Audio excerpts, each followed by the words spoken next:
The last video of this unit is on differentiability.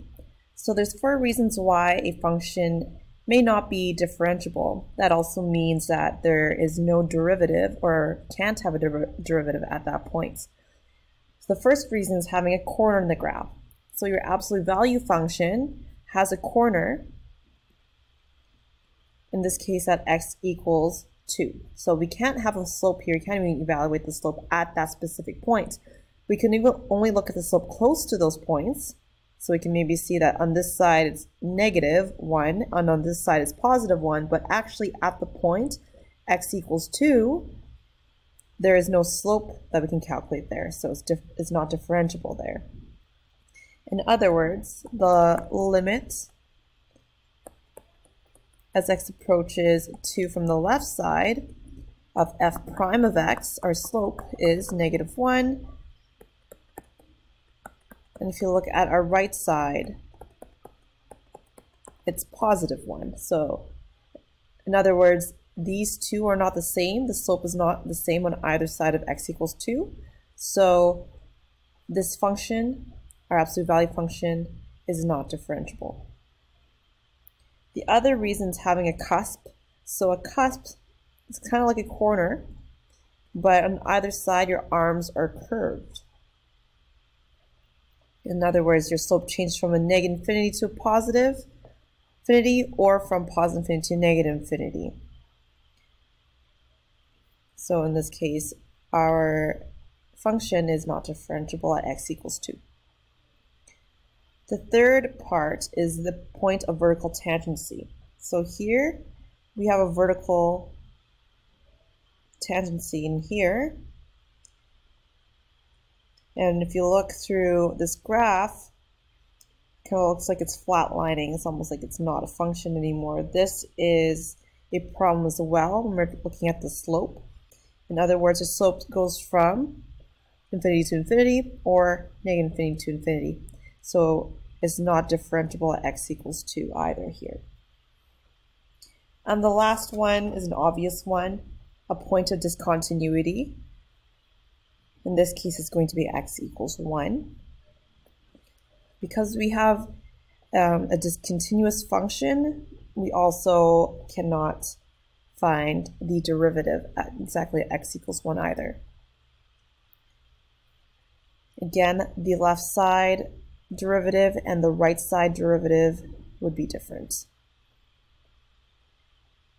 So in other words, in general, to prove differentiability, we need the left-hand slope and your right-hand slope to be the same, and we need to show that the original function is continuous.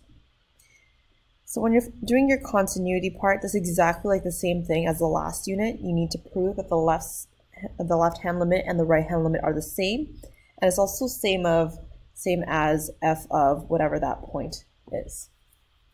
So we need to show those things. It's a very long question, I know. I'm just going to maybe prove the left-hand slope and the right-hand slope are the same first. So the left-hand slope,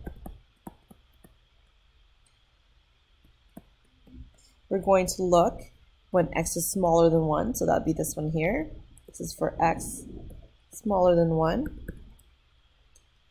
And our function is 2x minus 3 when we're looking at the left side. So that means our slope is 2 because that's our linear function. Mx plus b, your m in this case is 2. So f prime of 1 is 2 in this case. Now we're going to look at our right slope. This is for when x is greater or equal to 1, and we're looking at the parabola x squared plus 1. Here we're just going to find f prime of x, so I'm going to use the definition of the derivative for that. I'm going to use the h one.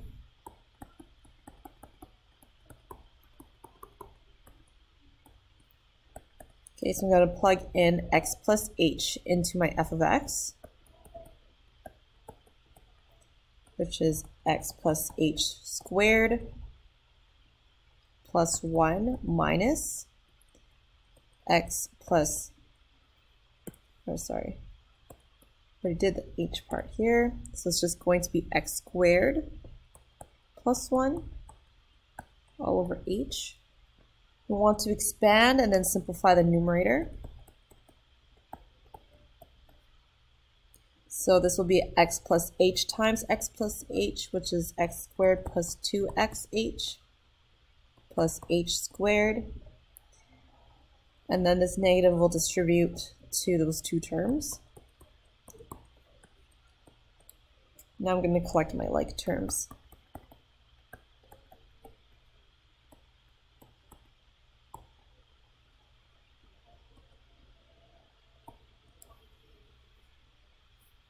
So this x squared and that x squared cancels out.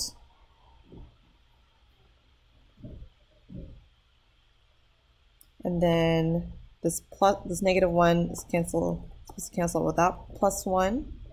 So you're left with 2xh plus h squared divided by h. I'm going to cancel out the h from here. Here I'm left with just 1h there. So now I got 2x plus h. And if I evaluate this, this is 2x. So then the derivative of x squared plus 1 is 2x. And if we evaluate it at 1, f prime of 1 is then 2 times 1, which is 2. So then your left-hand slope and the right-hand slope are the same.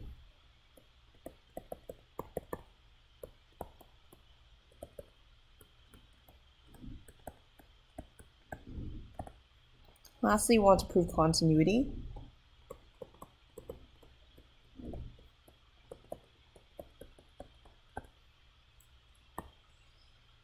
So I'm going to look at the left-hand limit as we approach 1. And this is going to be the limit as x approaches 1 from the left of 2x minus 3, which is negative 1. And then I'm going to look at the other limits on the other side.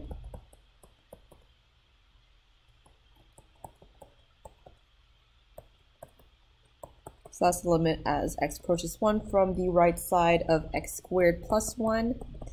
And this is going to be 2. So if we look at our two limits, they are not the same.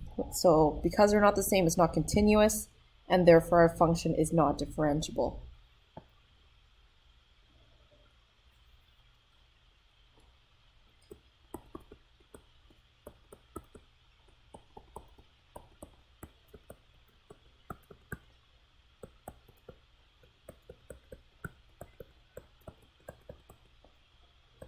So f is not continuous, so it's not differentiable.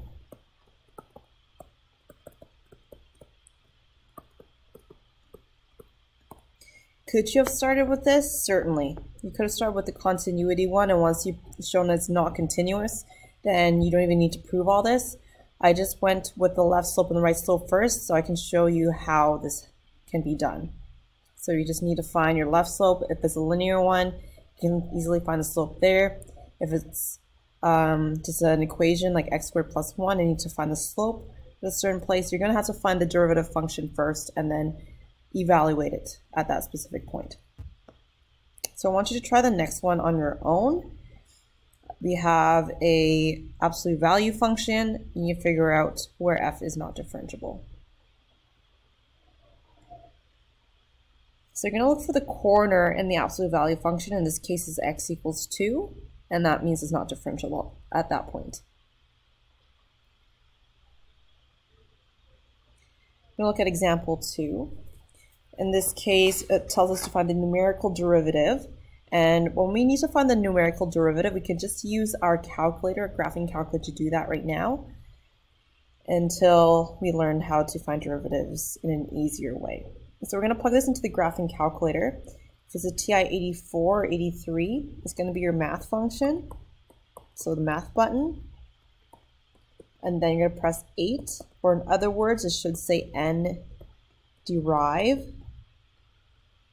And then now you're going to enter the function after that, which is the 1 f of x over here that's given to us.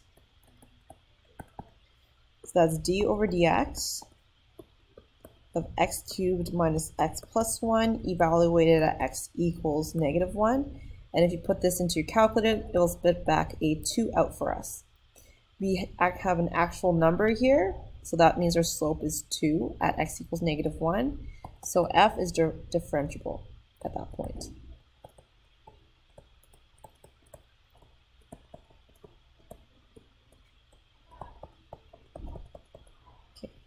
So do the try this. In this case, find the numerical derivative, but also find the graph and see what you can see from there. Okay, and to try this, if you use your calculator to find f prime of -3, you're going to get back a 0. Because you get a 0, you need to check the graph of the function as well. And if you do graph it, you actually find a cusp in that graph. Since this graph has a cusp, f of x is also not differentiable at x equals -3 then. So be careful whenever you get a 0 in your calculator. It may exist, it may not, okay? So in this case, once you actually graph it in the graphing calculator, you're going to get a cusp, so it's not differentiable. So you're going to summarize what we kind of learned here. So your consequences of differentiability. A function is differentiable, then that means the function is also continuous. But don't think that a continuous function, if you have a continuous function, doesn't necessarily mean a differentiable function. For example, your absolute value function is continuous, has a domain of -infinity to +infinity, but it's not differentiable at that corner, okay? So it only works in this direction. If it's differentiable, then it's continuous. Also, differentiable functions are locally linear. This means that when we zoom in on a differential graph, we can see that the curve is actually linear. So if you look at any curve, like y equals x squared, you can always zoom in and look at any point on the curve and it actually looks linear. We can check that out right now. I have it on Desmos. So this is our parabola, and if we keep zooming in, eventually our graph is just going to continue to look linear and linear and linear. Even if I get close to the vertex here, looks curved now, but as I go on, now it looks like a straight line, it looks linear. So that's what differentiable functions kind of look like. If you pick a point and zoom in on it, it'll look like a linear function. And that's it for this lesson and for this unit.